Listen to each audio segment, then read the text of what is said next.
Hi, I'm Jack Price. Welcome to Virtual Concert Hall's live programs.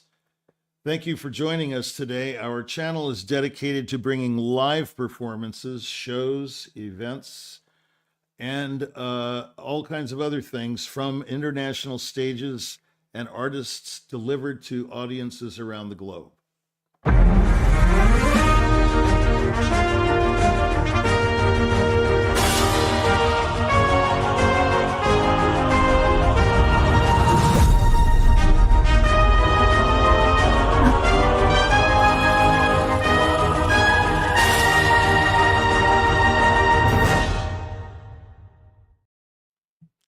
Today, we're proud to present a concert by the Tahoe Philharmonic Orchestra and Chorus under the direction of Maestro James Rawie. For this very special concert, the Tahoe Philharmonic Orchestra and Chorus is hosted by, in Reno, the St. Luke's Lutheran Church. The orchestra welcomes back the fabulous Price Attractions artist, I might add, violinist Kevin Matheson, who's been a winner of many events organized by Sound Espressivo, Cole Orchestra, and Price Attractions. Kevin won opportunities to perform at Carnegie Hall with the Bohuslav Philharmonic and record albums published by Cicciarone Music and Art. And in the next 25-26 concert season, Kevin has been invited to record with the Royal Philharmonic Orchestra in London for the upcoming album. It's a wonderful collaboration that we have with this orchestra, Tahoe Philharmonic, and their music director, James Rawie. Our upcoming collaboration with Maestro Rawie will once again feature a Cole Orchestra audition winner. Stay tuned. Night at the Opera is a salute to Carmen and favorite arias, duets, and choruses. The orchestra was formed out of the former Tahoe Symphony. It was called Toccata.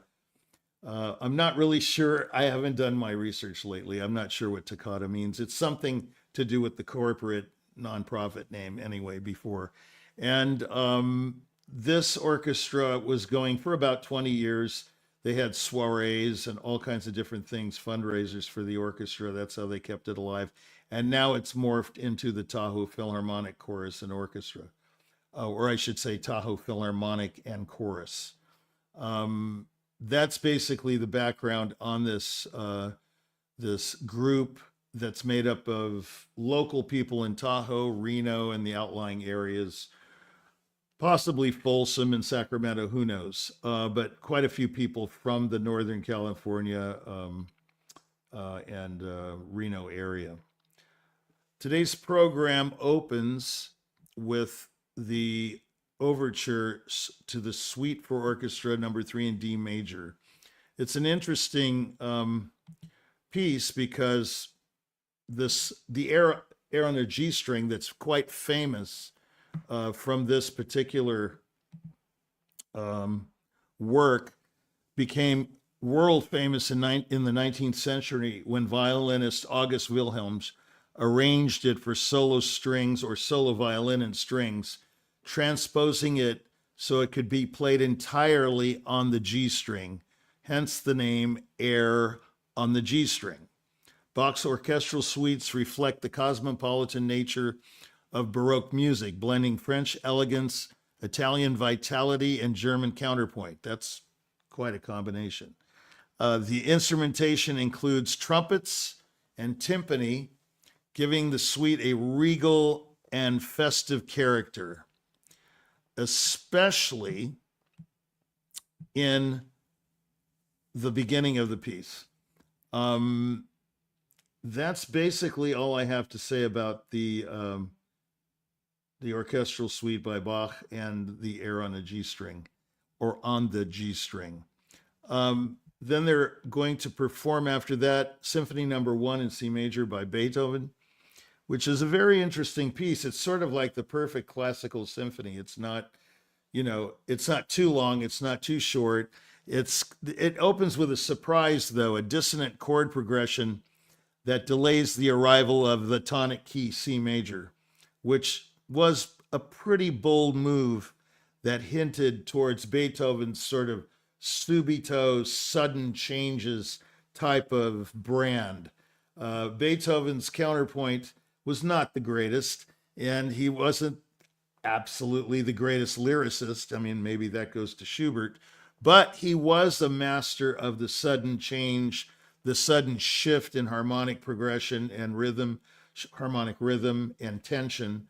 And that's what he's known for, in case you didn't know.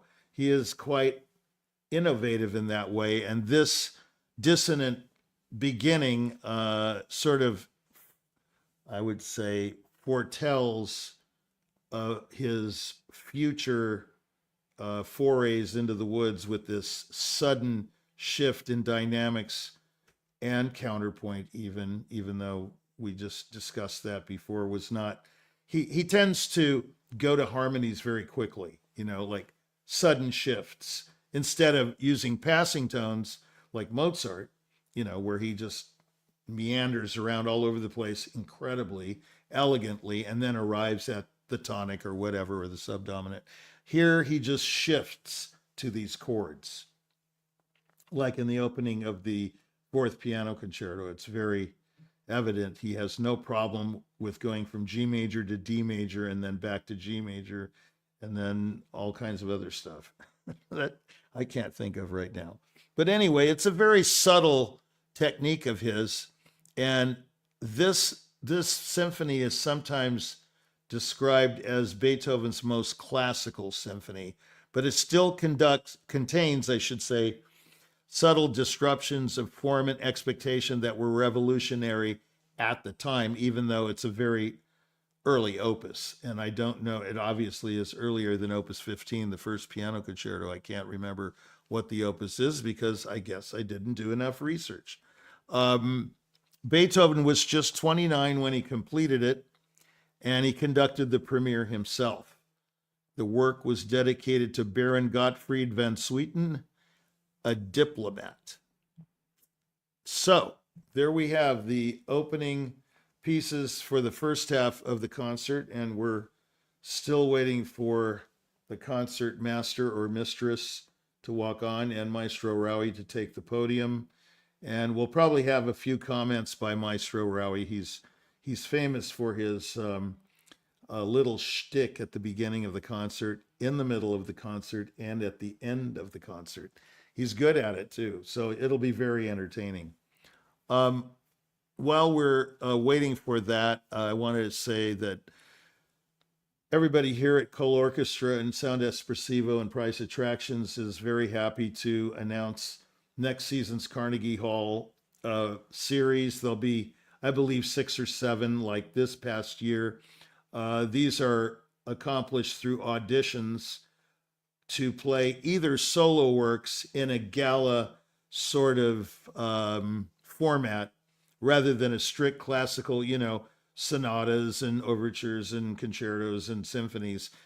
Each artist comes on stage and does maybe 5-10 minutes of work, and then it's time for the next person. So it's very interesting because you get more people involved, more composers, more works, and more styles. So the times are changing, Attention spans are changing, so we're changing. Change is good, Loose change is good too. No, this is not a comedy hour. But anyway, the point is these 3 organizations are doing some innovative things. We also have some interesting recordings going on through Cicciarone Music and Art. It's a label in Italy and Switzerland that produces some recordings that are available through Cole Orchestra and Sound Espressivo auditions as well, and the Royal Philharmonic, where we will have a gala album of maybe 10 or 11 artists in the next year recording with Grzegorz Nowak and the Royal Philharmonic for a playlist type of recording. Again, it'll be a potpourri of artists playing shorter works, 10-minute works, movements of concertos, or maybe rondos and things like Beethoven or Schubert solo works that are short and sweet. and they'll be released on their label and Noxos and other distributors. There will also be recordings with Orchestra Manhattan and David Rowe, the music director of Orchestra Manhattan. David's a wonderful conductor. I've played with him many times, and we all decided that he should be the music director of Orchestra Manhattan last year, and had a very successful run this past year, both in the recording area at the Domena Center and at Carnegie Hall, at Weil Hall at Carnegie Hall. As you can see on the display here, we have a lot of orchestras, including the Philippine Philharmonic, Bohuslav Martineau Symphony or Philharmonic, Martineau Philharmonic, the Cairo Opera Orchestra, the National Philharmonic Orchestra of Lviv, or of Ukraine, Lviv, under the direction of a very fine conductor, Maestro Kuchar. Ted Kuchar has been doing quite a few things with our group. We had a terrific Gershwin F major last year with Jennifer Savage and the orchestra at Christmas time. It was produced. The video is spectacular, and there's going to be a recording out of it on Cicciarone as well. So now we're tuning up here. Isn't it interesting? That same sound at the beginning of every concert in the world, right? The open fifth sound, you know. It's always reassuring, right? And here we go. Good afternoon. Thank you so much for being with us. And we have the pleasure of presenting this incredible concert once again. And it is very appropriate that we are opening with a piece by Bach, because we are in a Lutheran church.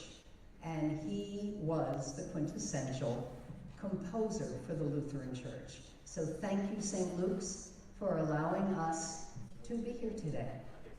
And I'd like to invite you to perhaps consider taking a souvenir home with you when you go. We have some Tahoe Philharmonic wine glasses and water glasses and coffee mugs, so you can start your day with a cup of coffee and then have water through the day and end up with a glass of wine, all the time listening to one of the CDs by our artist, Kevin Matheson. He has 4 CDs for sale out there, and 3 of them feature Kevin on violin, his brother on viola, and a pianist, and then one of them adds a soprano and a tenor. So please, I invite you to take a look at the pieces that are on the back, and you are sure to find something that you want to listen to. All right, Maestro, bring our superstar up here.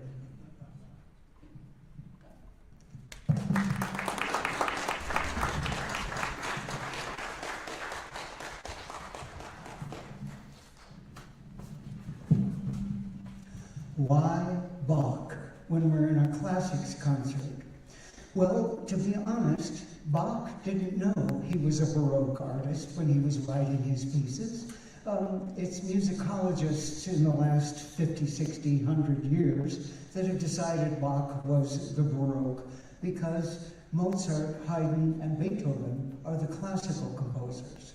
Now, also, Mozart and Haydn and Beethoven didn't know they were writing classical music in the classical period, because the same musicologists decided they would brand it as that, so that we could kind of pigeonhole where and when music comes from.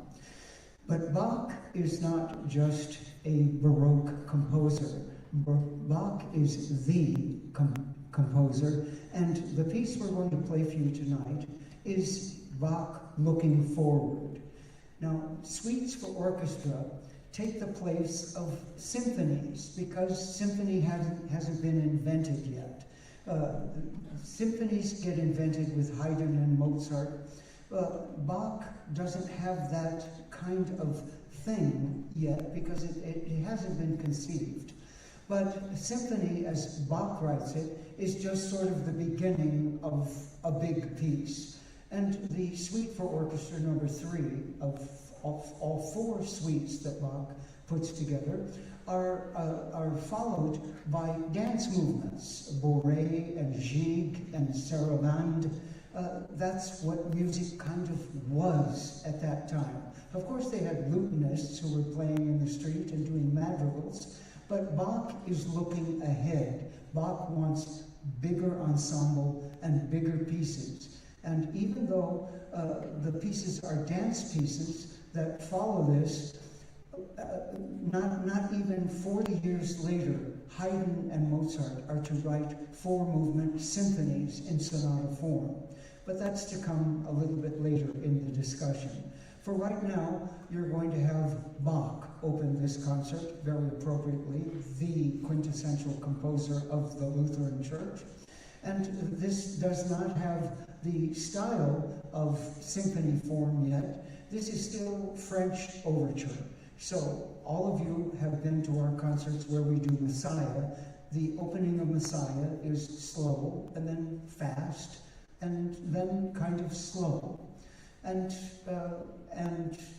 Bach is that on steroids. Bach opens with something so immense for Bach's time, and then it goes into a fast section. It's the harbinger of what is to come. And what is not written in your program is a little stocking stuffer that I'm giving you. That is the movement that follows this immense overture. Enjoy Bach Suite for Orchestra number 3, movement 1.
where that beautiful movement came from.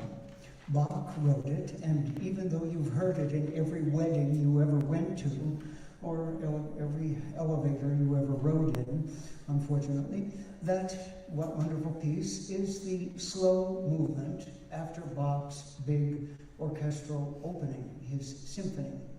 And the next piece you're going to hear is Beethoven's First Symphony, and you'll hear that Beethoven has expanded this huge thing. He starts rather slow, and then he has a fast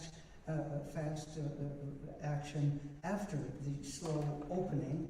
And his second movement is also rather slow. Beethoven treats it more like a dance, but this dance is now no longer something that you're going to dance to.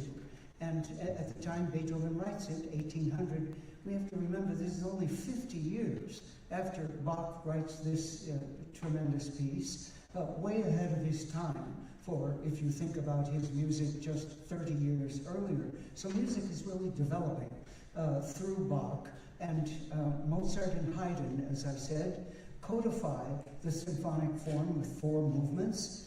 Beethoven continues that, but Beethoven is now expanding it.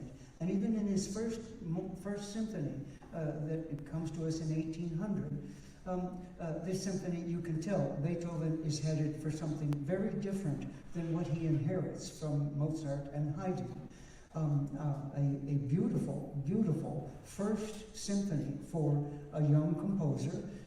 Beethoven, born in 1770, so by 1800 he's already a mature composer, but this is also really the harbinger of what is to come in the romantic movement of the next 70 years, through Brahms and even a little bit through Mahler. But once again, 4 movements. The third movement is no longer danceable. You can't do anything like a dance, even though he has the traditional minuet and trio. These are no longer movements that you're going to dance to. Beethoven wants you to sit still and listen to him as he uses that symphonic form.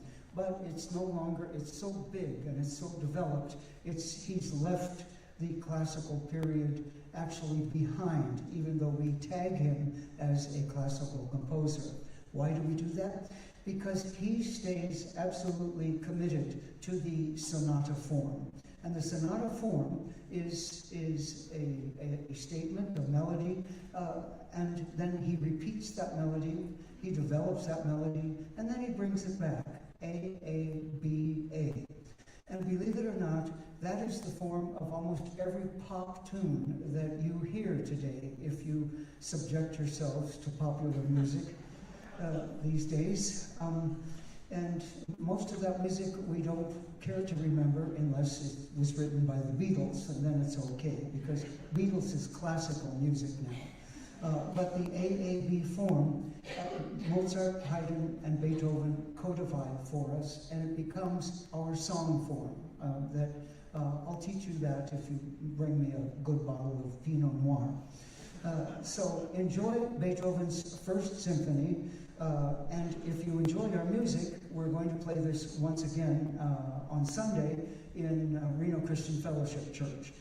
So think ahead for us if you want some of your friends to have this experience. Our band is really playing very well. I'll talk a little bit more about that after the intermission. Enjoy Beethoven's First Symphony.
Good job. That was a rousing ending, and the scherzo too was quite brilliant. Very good.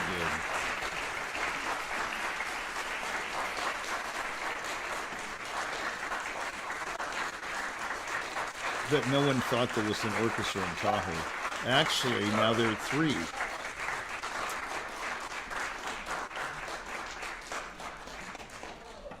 There we go. And James Rowie's left the stage, and here we are at intermission. So I want to talk first about the soloist on the second half, and then we'll get into a lot of other things. Kevin Matheson, who's obviously a violinist and the concertmaster tonight. He played the Violin Orchestra. I forget, the piece was not one of the concerti, but he played it with Orchestra Manhattan at Weill Hall this past season, and he recorded the first movement of the Mendelssohn Concerto with the Bohuslav Martineau Philharmonic Orchestra on the Cicciarone label, Cicciarone label, I should say. He also performed the Vivaldi Four Seasons and has performed the Bruch and Mozart concertos. Mozart, I don't know if he played all of the Mozart concertos, but he played some of them with the Valley Chamber Orchestra at Hollins University. And he's a frequent recitalist in chamber music throughout Virginia. He organized a new ballet choreography for his performances of the Four Seasons by Vivaldi, the Four Seasons of Buenos Aires by Piazzolla, and selections from Bartók's 44 duos for two violins and other works with the Roanoke Ballet Theater and Southwest Virginia Ballet. He has a duo with his brother. It's a violin viola duo, and they've received critical acclaim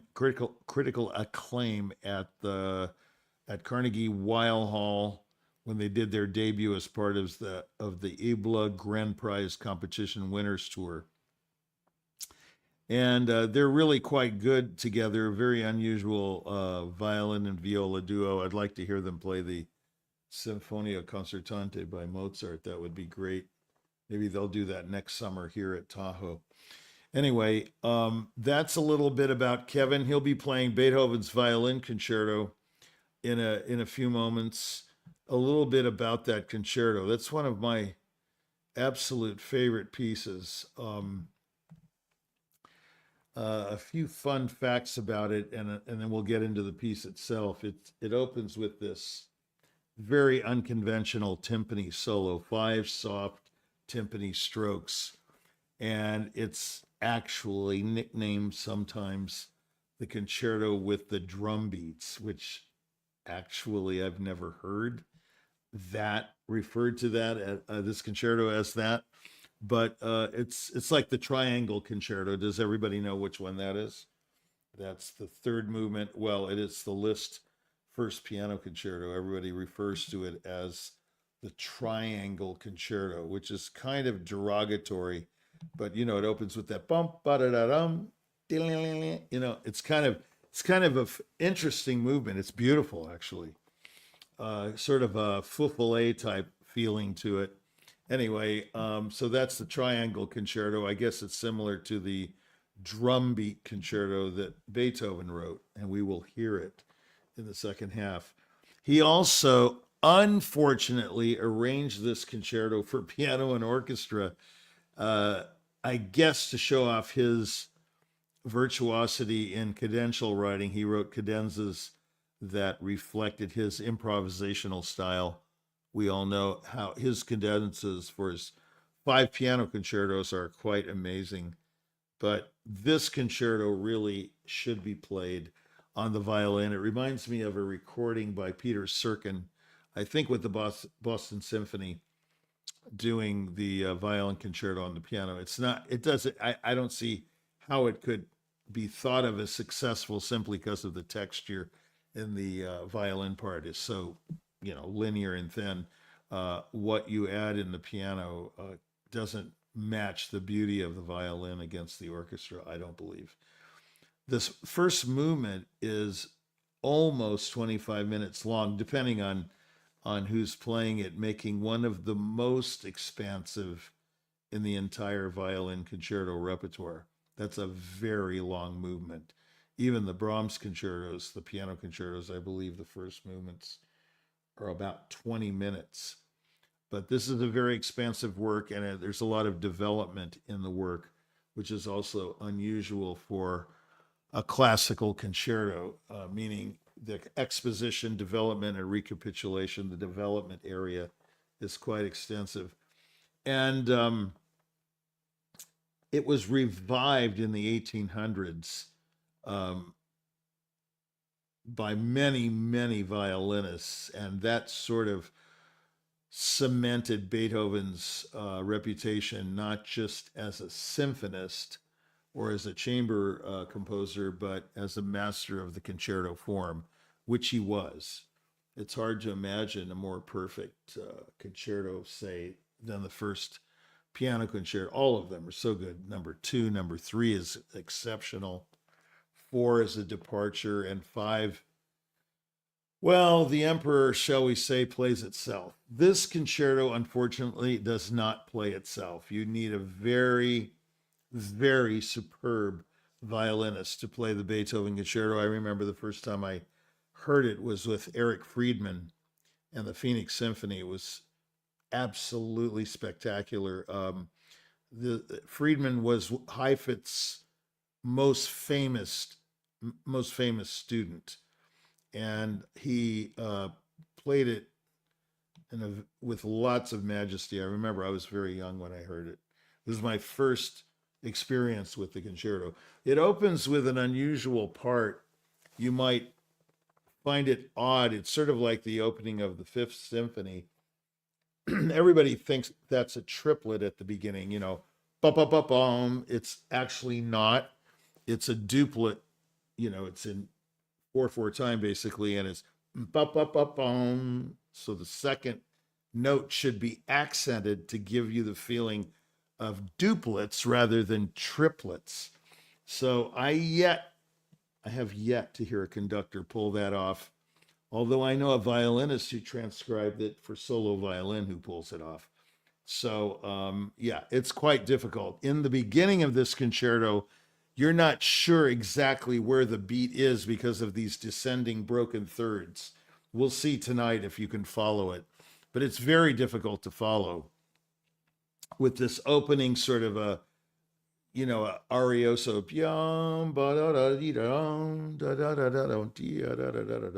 and then it comes down, and it's very difficult to follow and very difficult to make music out of it, that opening. Then the concerto has the main theme after that intro, but that intro is very, I wouldn't call it poetic, but very difficult to pull off. So after that, you have a typical first movement, but like I said, there's a lot of development in it and lots of repetition and a very brilliant cadenza, which I'm not sure which cadenzas are being used here. Lots of people compose their own. I like the Beethoven cadenzas. They're very challenging and beautiful, actually. The slow movement is also, it's almost like a hymn. I think most of Beethoven's slow movements are hymn-like, although I don't have a definition of a hymn. We all know what a hymn sounds like. It's almost like holy, these slow movements of Beethoven. Like I'm thinking of Opus 2 number 2, 2 number 3, many of the quartets, including the Grosse Fuge. The slow movements are just almost heavenly. You would have to think of them that way. The slow movement of the Eroica Symphony, it's like sort of a death march type of hymn. Very distinctively Beethoven, Beethovenian, you might say, right? Are his slow movements. And then he has the typical scherzo and so on. But in this concerto, you have a continuous movement from the second to the third movement, which is also unconventional. This concert has a lot of unconventional things, like the opening of the first symphony you just heard. For the time, at that time when he wrote it, it was, you would call it a departure from the norm, having heard Mozart and Haydn's symphonies before. And Beethoven did that kind of thing. Brahms did that kind of thing. And, sometimes got very bad reviews because the people and the critics at the time did not understand what they were doing. I'm not sure about Beethoven getting bad reviews, but Brahms definitely, the first piano concerto was an absolute disaster, and I think it's perhaps the greatest piece of music ever written. That's just my personal opinion. But nevertheless, many of these departure type works do not receive great critical acclaim when they're premiered. But after that, they seem to gain steam and then become a standard part of the repertoire.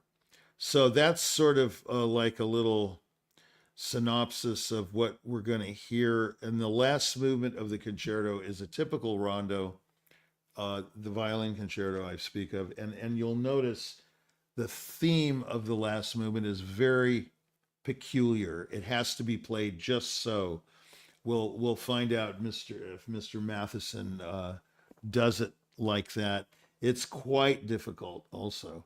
This concerto is just so exposed, and your innermost feelings are just kind of, sort of hanging on your sleeve. Everybody is kind of knowing what you're thinking when you play this concerto, because it's very self-effacing, I would call it.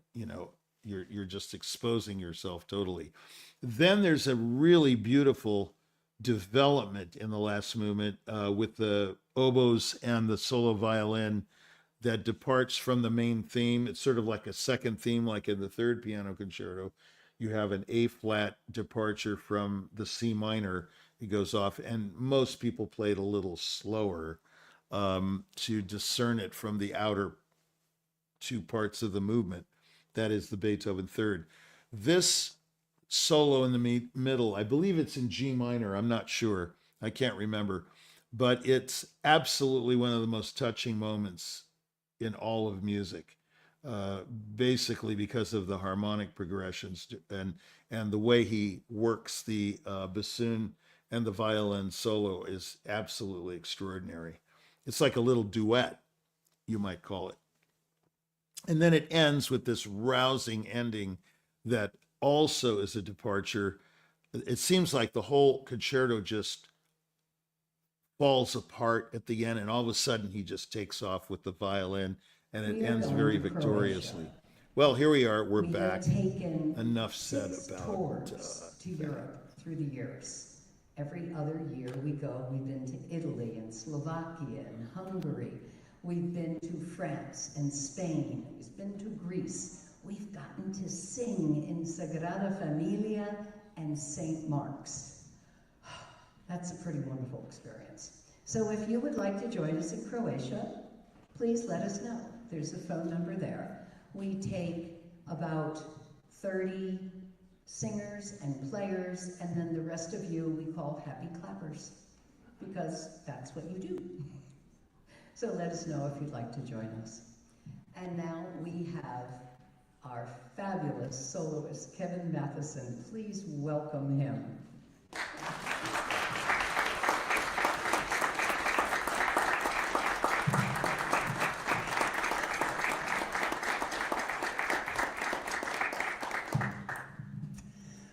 Actually, Nancy forgot to mention, Kevin is going to be our concertmaster on the tour, and he's going to play Vivaldi Winter Concerto on all 5 of the concerts.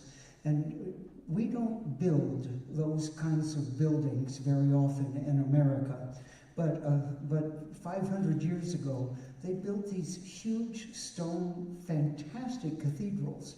And a small ensemble in these cathedrals sounds like the Mormon Tabernacle. It's really quite the experience. And if you haven't had that, you owe it to yourself as music lovers to hear what what wonderful music sounds like in these huge, huge, fantastic cathedrals.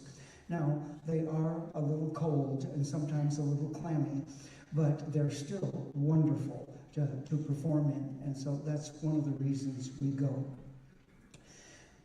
About this concerto, the notes are in your program, but I try to give you a little history lesson so that you put things into perspective. We know that Vivaldi writes wonderful concertos, the Four Seasons. You all know the Four Seasons, and those are wonderful pieces, but they're for very small ensemble, string ensemble. Maybe we let a bassoon join in every now and then, but small ensemble. Mozart comes along and he writes 5 concertos, but they're also not for symphony orchestra. They're just for oboes and horns, rather small, good pieces, by the way, but still small ensemble. Now, after just 30 years, 25 years after Mozart writes his concerti, Beethoven comes with this double whammy for us, and this is a violin concerto on steroids. And Beethoven puts so much energy and effort and soul into this piece that he only writes 1 violin concerto, and it's a whopper. And the first movement is longer, twice as long than all of Vivaldi's violin concertos, just the first movement. So Beethoven is again thinking ahead to the larger ensemble and the larger structure. So this is we still have an idea of sonata form, but it's really changed. And we still have Vivaldi's 3 movements, fast, slow, fast, but now it's really expanded. And Beethoven sets the tone for all of the major composers after him. Tchaikovsky writes 1 violin concerto. Brahms writes a whopper of a violin concerto, but just 1. And Bruch writes, he writes an interesting double concerto, but his first concerto, G minor, that we frequently play, is really, really a big piece. So composers put so much into this type of piece that it takes it all out of them, and they don't want to try to top it. How do you top something this big? We'll even stop to tune the orchestra because this piece, the first movement, is so big. And I said he stays true to the form. We have a slow movement after this big opening, big first movement, and then Beethoven does something completely new for a concerto. He writes a rondeau. A rondeau means that a theme keeps coming back, and it keeps coming back in its entirety. And this is unusual for violin concerto. And Beethoven says, "Here, take that." And Beethoven wants everybody to listen to this music. And remember, Beethoven is the first one that he has to hire this hall, and he has to actually pay these people to get them to play his music. Some of them walk out and say, "This is unplayable." But we've learned to live with Beethoven, and we know these pieces are incredibly wonderful pieces that are part of our lives now. And I'm glad that you're sharing the time to come here and hear this music.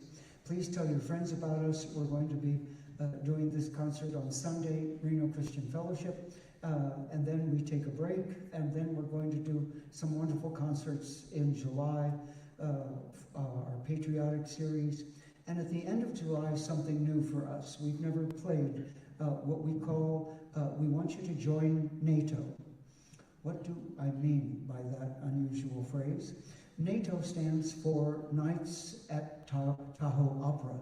And we're going to do 2 concerts only at the end of July, but the first concert is going to be in the wonderful outdoor amphitheater here in Reno, and I think it's going to be really special. So think about that. I think the announcement is on one of the pages in your program. Don't miss that, and spread the word about how wonderful these players are, because you're getting a real treat tonight, and we're really thankful that they opened up this church for us to perform our music. 6 months ago, we thought we might not play any more music, and now here we are back again, better than ever. Enjoy Beethoven Violin Concerto in D major.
That was Kevin Matheson playing the Beethoven violin concerto.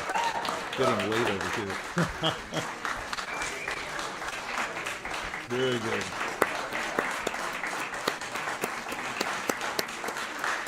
Good ensemble. Interesting piece. Very difficult work. Oh, now he's going to talk. Okay, sorry. That wasn't a very hard piece, and he didn't get to play much. So he asked me if he might play more. And Paganini Caprice number 20.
thank you so much. Come back soon.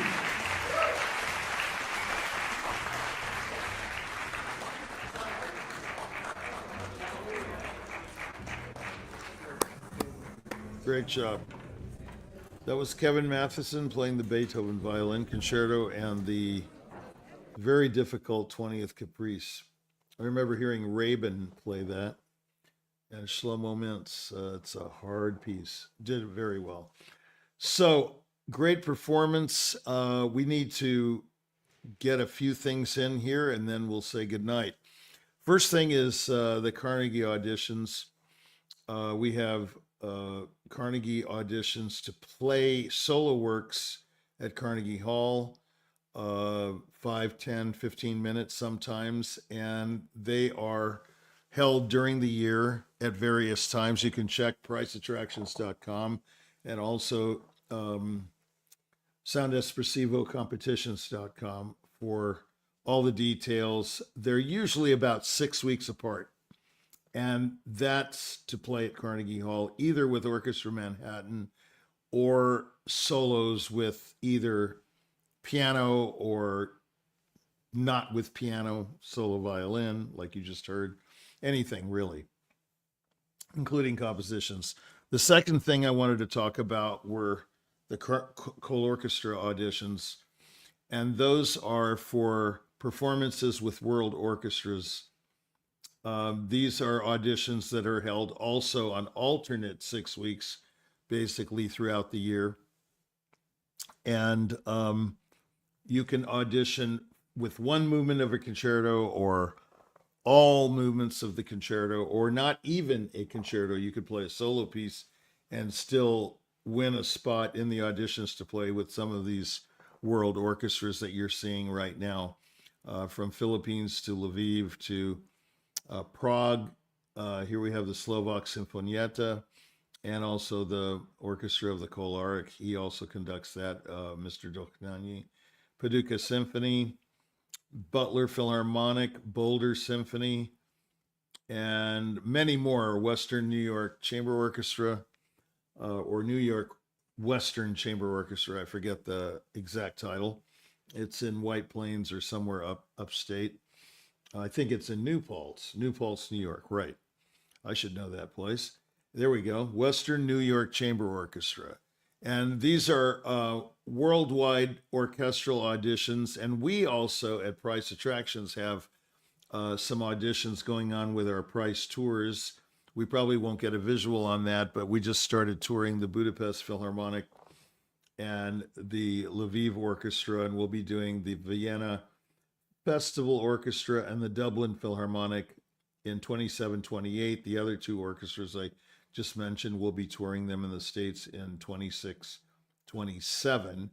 And we also have just started a European tour with the Budapest Philharmonic, booking it, that is. It hasn't started, they haven't started to play. That'll be in 27, 28 as well.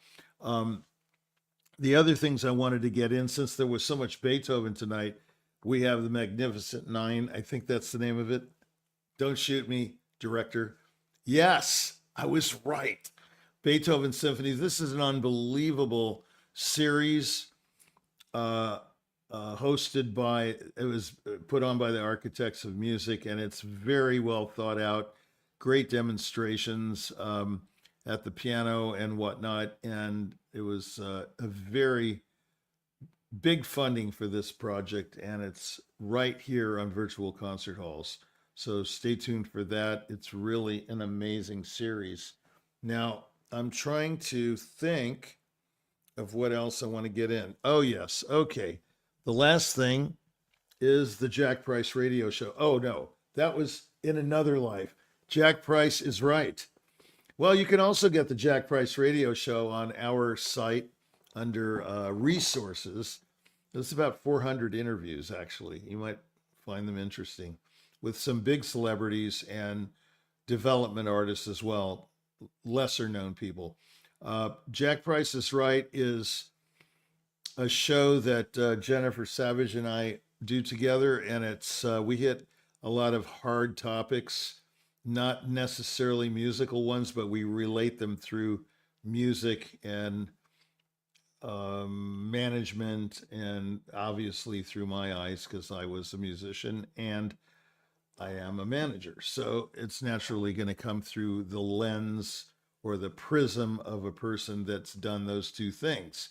But it's interesting because we really go off into the woods, you know, we really get off on lots of tangents, and I think it ends up being very interesting that way. More questions than answers, I should say. So we don't solve the problems, but pose more questions. If that isn't confusing, I don't know what is. But anyway, and then last but not least, our staff, we'd like to thank everybody behind the scenes, especially tonight. Jennifer Savage was the director of this show, and she should be thanked. Boy, I must be losing it tonight. And we would like to thank other people here too. Anna Uspenskaya, the director of this whole operation.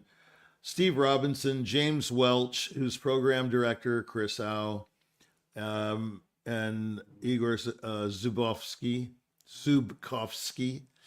and lots of others. Ante Bozic Kudrik, is that correct? And Frane Rusinovich, and Kiki.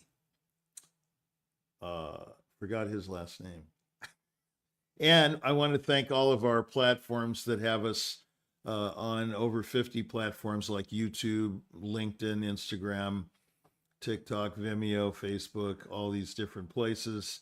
We're also in conjunction sometimes with History of Music, which is a very big operation on Facebook that has a wide audience, and you can get some of our performances. Some of their people can hear our performances as well with that cooperation. So I want to say goodnight and thanks for tuning in to this concert at Lake Tahoe or at Tahoe. I know it's a desired destination, so maybe some of you will go there this summer and catch some of these other concerts and vacation there and have a good time. There are other things in Tahoe too, I might add. Since I'm only about 2.5 hours away from Tahoe, I can say that I have sampled these experiences and they're very inviting. Nice restaurants, nice lake, nice everything. Casinos and all. So, signing off now from Northern California, this is Jack Price, and we'll see you at the July 4th concerts and then on and on. Take care.